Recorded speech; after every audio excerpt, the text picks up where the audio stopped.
சாந்தி. என்னோட இனிமையான பரிவாரத்துக்கு வணக்கம். இன்றைக்கி நம்ம அப்பா முக்கியமாக சொல்ல போகிறது என்னென்னா, இந்த உலகத்திலேயே மிக மிக மிக உயர்ந்தவர்கள் யார், அவங்க என்ன பண்ணதுனால உயர்ந்தவங்களாக ஆனாங்க.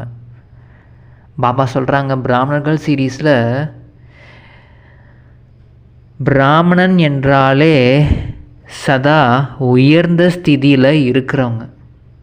பாபா சொல்கிறாங்க, இப்போது நீங்கள் சரீரத்தில் கூட இருக்கீங்க, சரீரம் நீங்கள் கிடையாது தான். ஆனால் சரீரத்தில் ஆத்மாவாகிய நீங்கள் எங்கே இருக்கீங்க?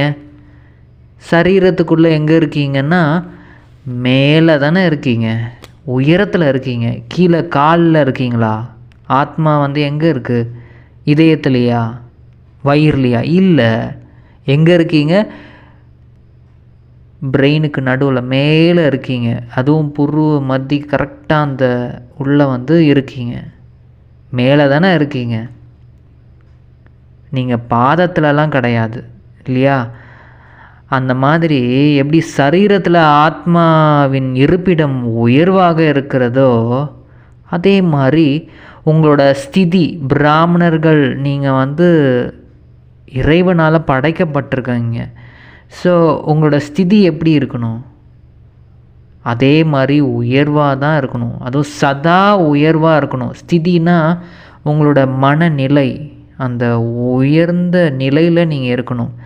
பிராமணர்கள்னாலே பிராமணர்களோட அடையாளமாக என்ன காமிக்கிறாங்க? உச்சி குடுமியை தான் காமிக்கிறாங்க. அவங்க பிராமணர்கள் ரொம்ப ரொம்ப உயர்ந்தவங்கன்னு அவங்களோட உச்சி குடுமியை காமிக்கிறாங்க. குடுமி என்றால் உயர்வானது. அது உடனே குடுமி வச்சாலே உயர்வானவங்க அப்படின்னு கிடையாது.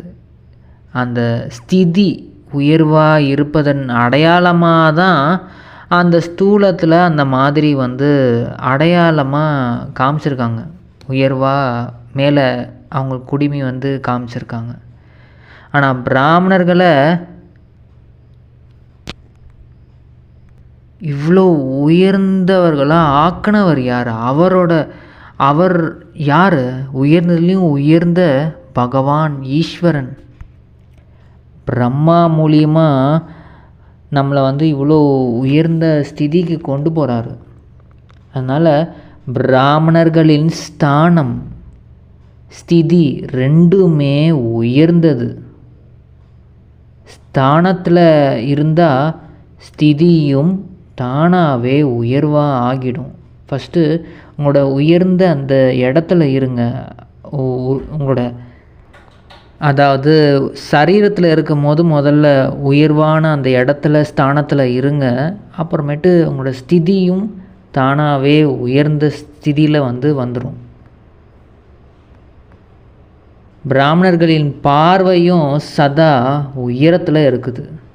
பிராமணர்களோட பார்வையும் ரொம்ப எப்படி இருக்குது? உயரமாக இருக்குது. ஏன்னா ஆத்மாக்களை தான் பார்க்குது. அவங்க பார்வை எங்கெல்லாம் பார்க்குறாங்க? ஆத்மாவை மட்டும்தான் பார்க்குறாங்க. அதுவும் எங்கே இருக்குது ஆத்மா? அதுவும் உயரத்தில் தானே இருக்குது. ஒரு உடலில் பார்த்தோன்னா உயர்ந்த இடத்துல இந்த நெத்தியில் தான் பார்க்கப்படுது. ஸோ அதனால் அவங்களோட பார்வையும் சதா உயரத்தில் இருக்குது. ஏன்னா ஆத்மாவை பார்க்குது. ஆத்மா மேலே இருக்கும்போது பார்வையும் மேலே தானே போகுது. இப்போ யாரையாச்சும் நீங்கள் சந்திக்கும்போது இல்லை பேசும்போது ஆத்மாவை தானே பார்த்து பேசுகிறீங்க. உங்களோட பார்வை ஆத்மாவின் பக்கம் தானே போகுது. பாபா சொல்கிறாங்க, ஆத்மா நெற்றியில் இருக்குது இல்லையா? நெற்றியில் தானே நீங்கள் பார்த்து பேசுகிறீங்க. அதனால் உங்களோட உயர்ந்த ஸ்திதியில் நிலைத்து இருப்பது, உங்களோட ஸ்திதி, அவங்களோட எண்ணம், அவங்களோட நிலை எல்லாமே உயரத்தில் இருக்கிறதுக்கு இந்த பயிற்சிகளை நீங்கள் பண்ணி அந்த பயிற்சியாகவே நீங்கள் மாறுறீங்க.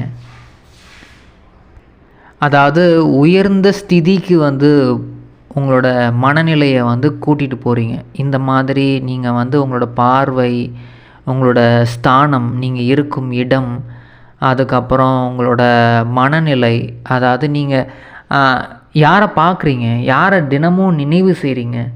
உயர்ந்ததுலேயும் உயர்ந்த ஈஸ்வரனை தானே நினைவு செய்கிறீங்க. ஸோ அதனால் ஈஸ்வரன் உயர்ந்தவர், ஸ்ரீ ஸ்ரீ உயர்ந்ததுலேயும் உயர்ந்தவரோட பார்வை, அவரோட பார்வை உங்கள் மேலே படுது. நீங்களும் அவரை வந்து பார்க்குறீங்க. ஸோ உங்களோட மனநிலை ஸ்திதியும் வந்து ரொம்ப ஹையஸ்ட் ஆகுது. அதுக்கப்புறம் உங்களோட இந்த கல்ப விருட்ச அந்த அந்த உலக நாடக சக்கரத்துலேயும் சங்கம யுகம் தான் வந்து மேலே காமிக்கப்படுதுக்கு. அதாவது 12 மணி அங்கே அடிக்கக்கூடிய அந்த உயரத்தில் இருக்கீங்க. சத்தியம் கூட கொஞ்சம் இப்படி சாஞ்சிருக்கு, கீழே இருக்குது. கலியுகமும் இப்படி இருக்குது. ஸோ ஆனால் வந்து உயரத்தில் இருக்கிற அந்த இடம் எங்கன்னா இந்த சங்கம யுகம்.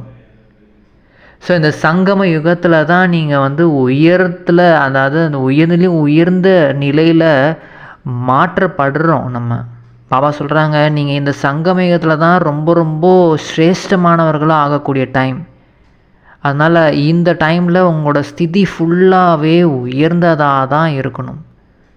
அதனால் ஃபஸ்ட்டு முதல்ல வந்து உடலில் வந்து நீங்கள் உயரத்தில் இருக்கீங்க. அப்புறமேட்டு உங்களோட பார்வை யாரை பார்த்தாலுமே ஆத்மாவை மட்டும் பார்க்குறீங்க.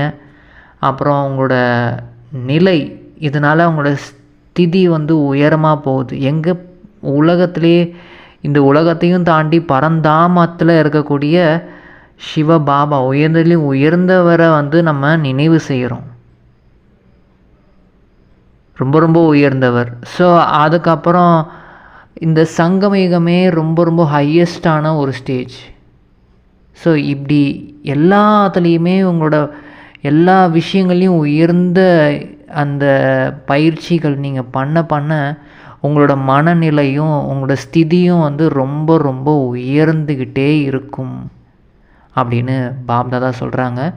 இதனால தான் பிராமணன் என்றாலே சதா உயர்ந்த ஸ்திதியில் இருக்கிறவங்கன்னு அர்த்தம்.